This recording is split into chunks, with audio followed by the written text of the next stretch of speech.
This is In the Loop. I'm Christian Bryant. Today we celebrate the life and legacy of Reverend Dr. Martin Luther King Jr. Hopefully you weren't one of the people misusing a King quote, and if so, it's not too late to delete whatever you posted to social media. In tonight's show, state capitals are bracing for potentially violent protests, but so far seeing few signs of chaos. And new security measures around Washington, D.C. as a new president prepares to take office. But first, here's what you need to know right now. The US is on the cusp of surpassing more than 400,000 deaths from COVID-19. For reference, about 405,000 Americans were killed in World War II. LA County became the first county to record more than 1 million cases. While it is a densely populated county, Texas became the first state to record 1 million cases just 2 months ago. That's a bit of perspective in just how fast this virus is still spreading, and it's showing no signs of slowing down. We still yet haven't seen the ramifications of what happened from the holiday travel, from holiday gathering in terms of high rates of hospitalizations and the deaths thereafter. So yes, I think we still have some dark weeks ahead. Every guardsman takes an oath, and it's to defend the Constitution from enemies foreign and domestic. As we've seen, sometimes the enemies are a little closer to home. The FBI has a tall task ahead of the presidential inauguration. By Wednesday, 25,000 National Guard troops will be in D.C. for security. The FBI says it plans to vet every single one of them. That's at least 2.5 times the number of troops at previous inaugurations. The presence in D.C. and the FBI's commitment to vetting them is a sign of unprecedented security concerns. For the last 20 years or so, Homeland Security said the biggest threat to national security was international terrorism. But a report from the FBI last year highlighted the growing dangers of domestic terrorism. Those concerns were heightened after the events of January 6th.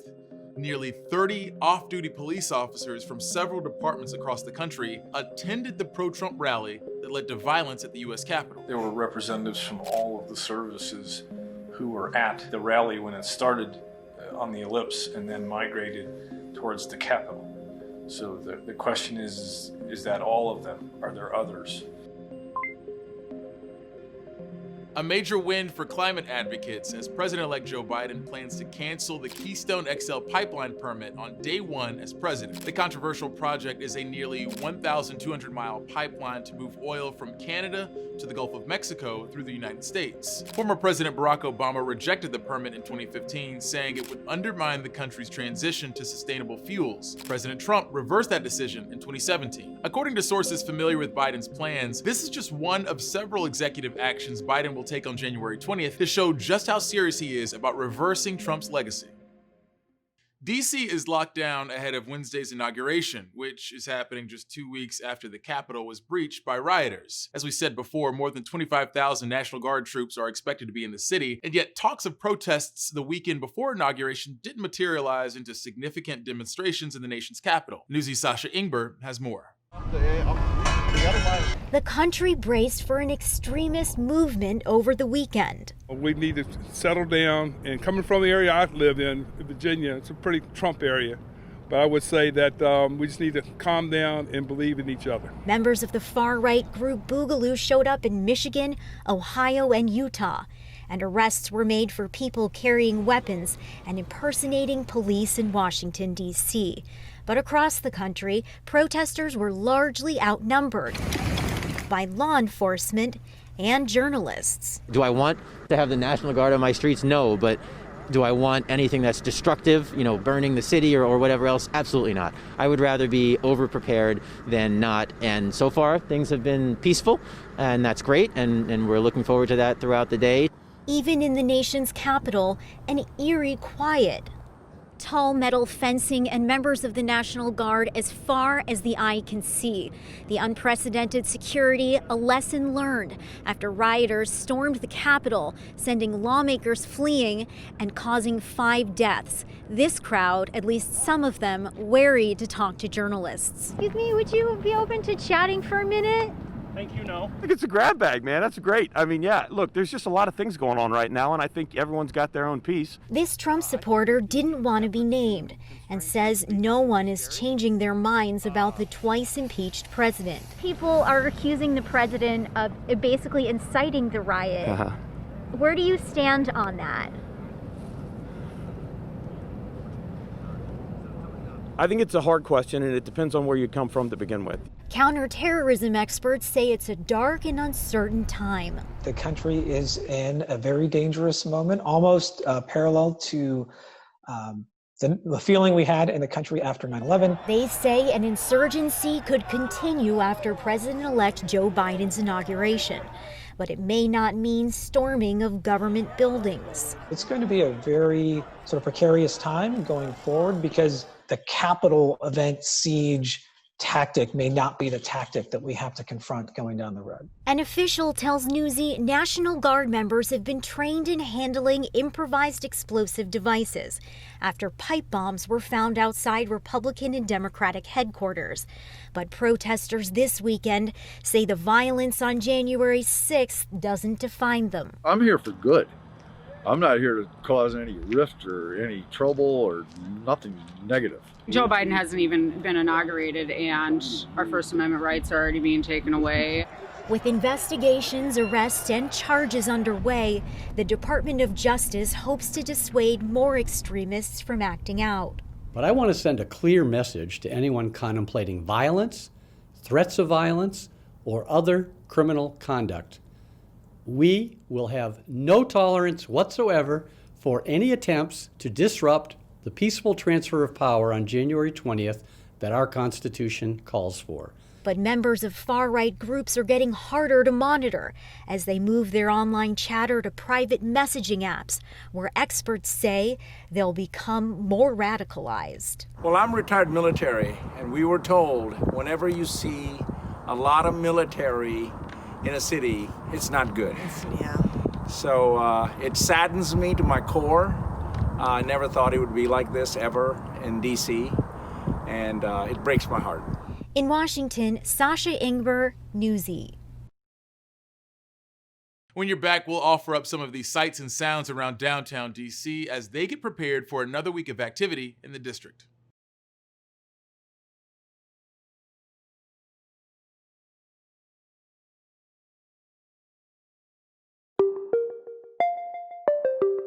DC is a fortress right now. Not like drawbridge and moat kind of fortress, but tons of law enforcement, thousands of National Guard troops who can support law enforcement, and barricades going up around Capitol grounds. A trio of Newsy reporters give us a look at exactly how DC has beefed up security ahead of a historic inauguration.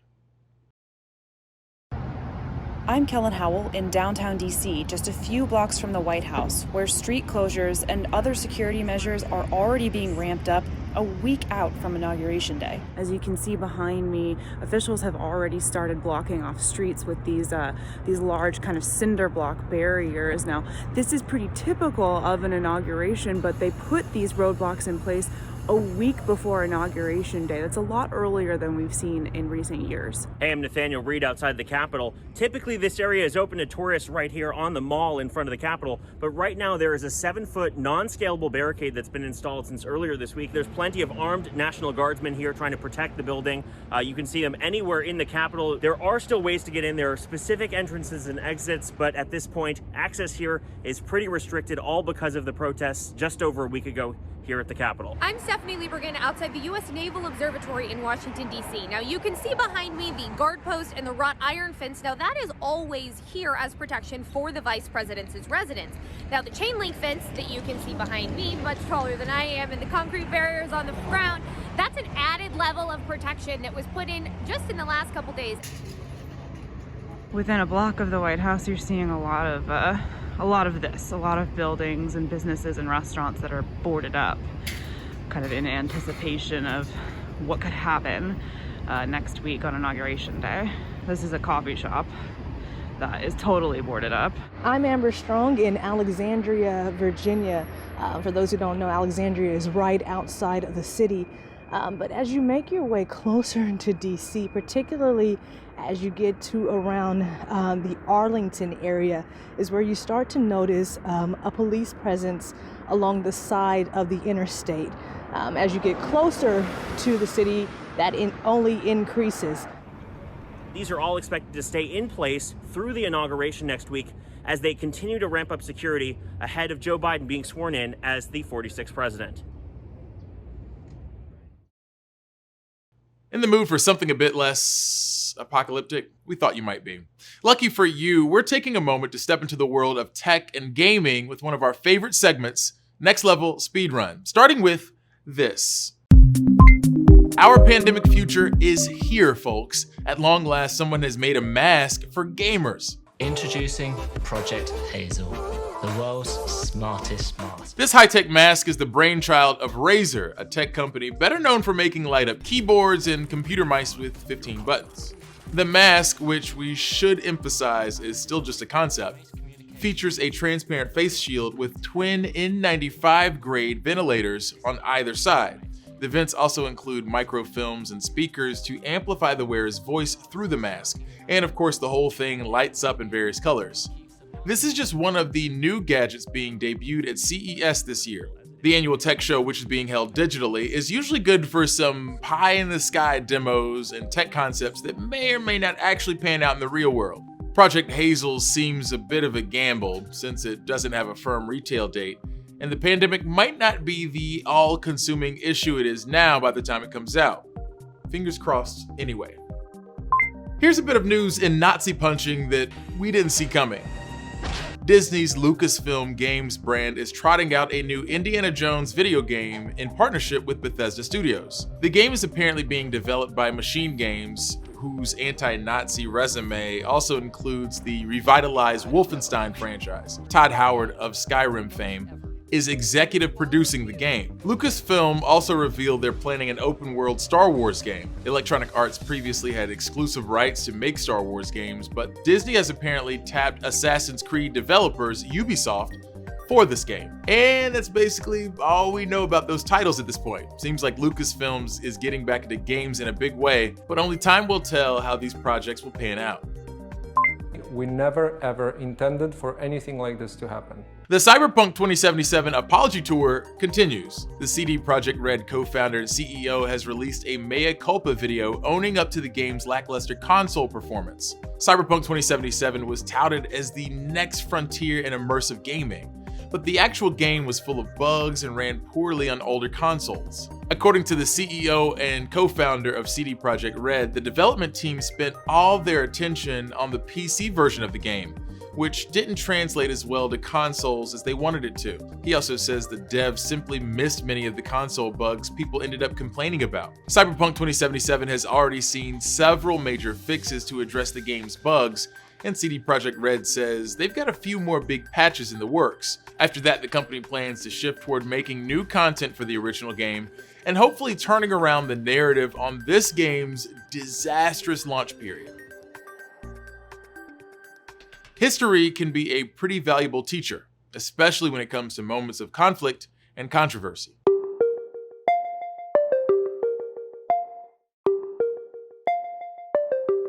During the attack on the US Capitol, some rioters openly displayed anti-Semitic symbols and sentiments. It was just another sign that Wednesday's attack wasn't just about overturning the election, but also sending a message. One of the people watching the Capitol attack was a 93-year-old Holocaust survivor. Newsy's Ben Shamiso spoke to him about history repeating itself and how we can learn from last week's historic moment. USA! USA! Do not ever take your freedoms for granted.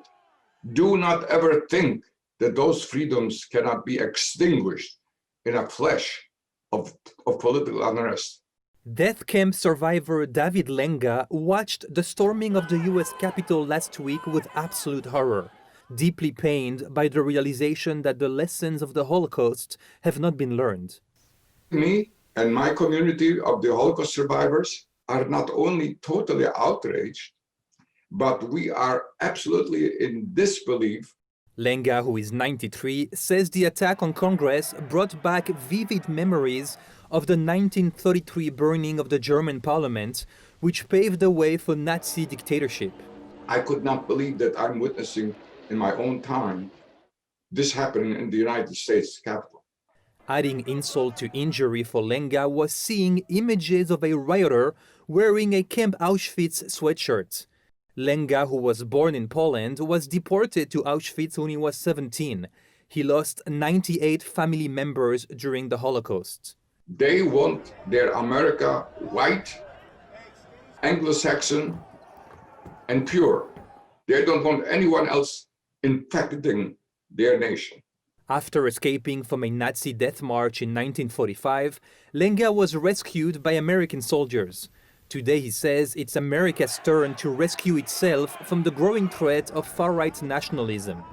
The idea that these people were driven by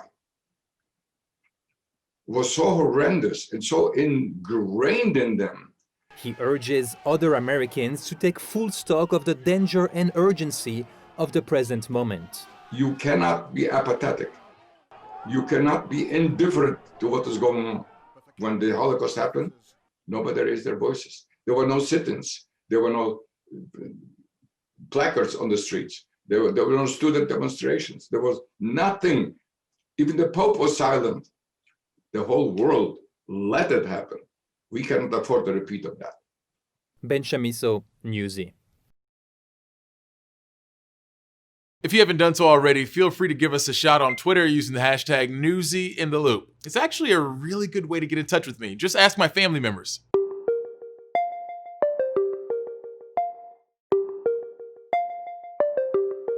I've been in the pandemic so long, I know when nearby restaurants stop accepting orders through delivery apps. For example, it's 8:30 p.m. for one chicken place on Postmates, or else no spicy chicken sandwich for dinner.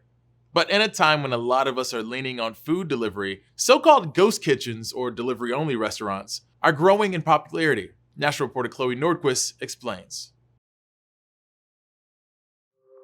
Your favorite restaurant could one day be a place you've never actually been to. It's the concept of a ghost kitchen or virtual kitchen. It does not have a storefront. These are food preparation areas that function like a traditional restaurant kitchen in many ways, but they were not set up to have the public participate on site. The pandemic has made them more popular as more people are ordering online. It is primarily driven by the continued demand by American consumers for convenient delivery food and beverage options.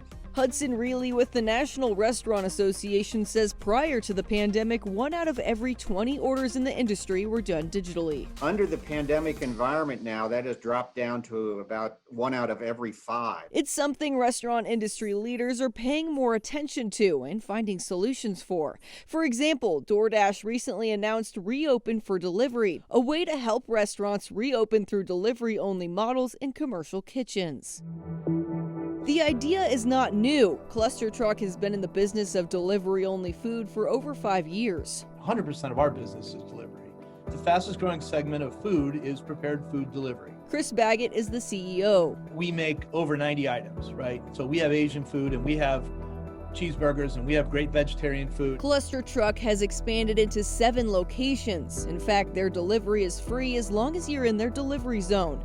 Chris sees this model as more disruptive for catering and cooking and less for dine-in restaurants. I think what's being disrupted is cooking, honestly. It's how am I consuming food at home? And, it's one of the reasons why, we focus on quality so much, because we want people to not have to trade quality for convenience.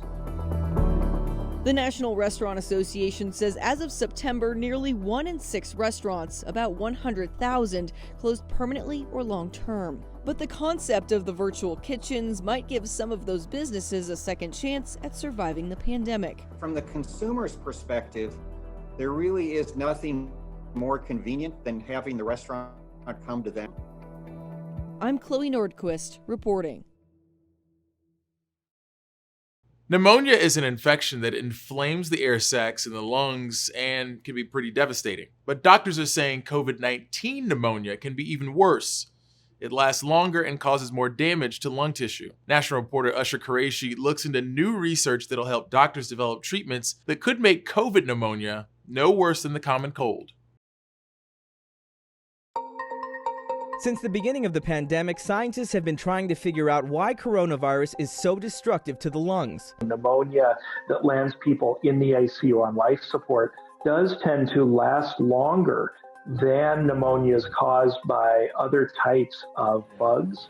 Dr. Ben Singer is an assistant professor of pulmonary and critical care medicine at Northwestern. The hospital provided this video of Dr. Singer. He says viral pneumonia like that found in the flu is like a burst of fire where the lungs are inflamed for a short period of time. The immune response to COVID pneumonia is much more like kind of a slow burn in the lungs, where people are exposed to inflammation over a long period of time, and that's where we see this great degree of damage. The first of its kind study compared fluid collected from the lungs of COVID-19 ICU patients with that of pneumonia patients from before the pandemic. Our study is just the tip of the iceberg in trying to understand the differences between patients that determine who is going to go on to get better and, unfortunately, who doesn't. It's why scientists are looking at data like this to develop new experimental drugs to help control the wildfire-like inflammation sparked by coronavirus in the lungs. Actually looking at the molecules and the different substances that are dysregulated in COVID-19 has given us some really promising leads for targets to study in drug trials. Dr. Singer says much like the flu, COVID-19 is unlikely to ever go away completely, even after mass vaccinations, which is why he says it's critical to understand how to treat it long term. We are learning new ways to care for patients with severe pneumonia largely, and pandemics come over time, right? And so I hope that what we learned from this pandemic will allow us to be better prepared for the next pandemic of a deadly virus. In Chicago, I'm Usher Qureshi. That's it for us, gang. As always, thanks for watching. We'll be back with more In the Loop next week. Same time, same place. More top stories from Newsy are headed your way right now.